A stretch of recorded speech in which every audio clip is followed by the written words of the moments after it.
Election Commission of India has ordered repolling in 11 polling stations of Manipur. The decision came after widespread violence, allegations of election process not being followed with full sincerity. These allegations came from both the Congress and the other political parties in Manipur. What actually had happened? In the first phase of polling, Manipur was polling across the state, and there were incidents across 11 polling stations where allegations came of EVMs being snatched away, firing which injured at least one civilian, and the entire process of electioneering getting compromised. So, which were these areas which were getting affected? These included Moirang Kapu Sajeb and Thongam Laikai. These are in the Khurai constituency. There are 4 stations in the Shetrigao area, 1 in Thongju, and also in Imphal East. So these are all areas,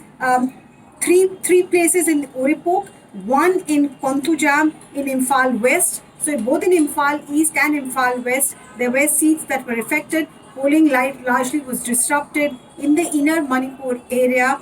The Congress president of Manipur, he made allegations. The entire Congress party made allegations that the entire process of polling had been compromised, and because of the videos and visuals that flooded social media, where you could see outside of the polling stations, completely ransacked polling station being captured on camera, EVMs also getting strewn there, clearly evident that the polling party could not conduct the election process as mandated by the Election Commission. So because of that, a decision has been taken that repolling would happen on April 22nd, 3 days after the first phase of polling for Lok Sabha ended. So on the 22nd of April, fresh round of voting will happen. But Manipur has been seeing a cycle of violence. There's a lot of civil strife there. So the challenge before the administration would be to ensure that on the 22nd of April also, the process of electioneering continues. Now, even amidst all of these concerns, Manipur actually accorded the maximum number of voter turnout. More than 70% voters turned out, close to 72% turned out in Manipur.